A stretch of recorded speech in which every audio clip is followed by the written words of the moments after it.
Good afternoon, Colonel Country, and welcome to another episode of Colonel's Corner.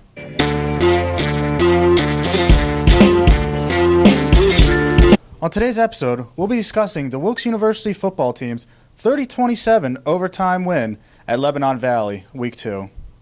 Our guest today is head coach John Drach. Coach, thanks for joining us. Thanks, Adam. Now, you earned your first win at Wilkes this past weekend. What did it mean to you to see the happiness on the players' faces as they celebrated? You know, they put a lot of hard work into that victory, and they really fought, especially at the end there.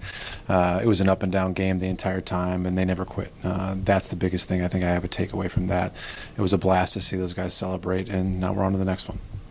Now, speaking of last week against Lebanon Valley, we went down 14-0 after Lebanon Valley recorded touchdowns on their first two drives, but instead of sulking, we proceeded to engineer an 8-play 75-yard drive to cut the deficit in half and then tied the game halfway through the second quarter. How have you and the other coaches been able to keep the players always looking ahead and never down on themselves?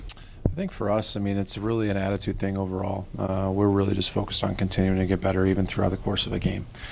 We got to stop spotting people 14 points. That'll be a good start. But I do think that that attitude will never change. We're just going to continue to fight. When they turn the clock off, they turn the clock off. That's the attitude we started in the springtime when we first got here, and that's what we've carried through the fall. Now, Jose Tabora, another outstanding performance as he accounted for over 400 yards and 3 touchdowns, including the game winner, earning himself the MAC Offensive Player of the Week. Can you talk to us about what he's done through the first 2 weeks?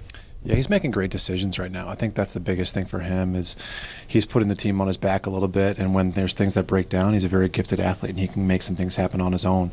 But he's also playing within the system quite a bit. He's done a great job of putting the ball into our receivers' hands, putting the ball in our tailbacks' hands, and making really, really good decisions along the path. I think those are the reasons why we've been really successful offensively and why we've been able to have really prolonged drives. I think that drive you mentioned previously was about a 7.5-minute drive, and then we had a drive in the fourth quarter. I think that was almost 11 minutes when we went down and really ended up taking the lead by 7 points. So for us, we need to continue to do those things if we're going to continue to be successful throughout the year. Now, Jeff Stieber, another monster performance as he set career highs in catches and receiving yards. Can you talk to us about the importance of his role and what he's done so far this season? Yeah, he does a great job of taking the top off the defense. People have to respect him out there. I think in the first 2 weeks, he's shown that he has the ability to go up and make the plays down the field, but then he's also done a great job of making the catches, the routine ones, the 5-10-yarders, and he turns those into big plays for us. He's definitely a dynamic playmaker.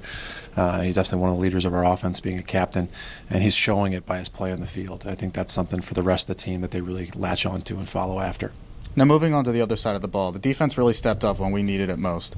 Can you talk to us about their performance and how they really helped key this victory? Yeah, I think that they never got down on themselves. They definitely took some things away from Lebanon Valley as the game went on, and we got them out of their comfort zone a little bit. By doing so, that really helped our defense. Definitely, I thought that Devin Fink and Amari did a great job as the game went on, and they secured some tackles on the edge for us.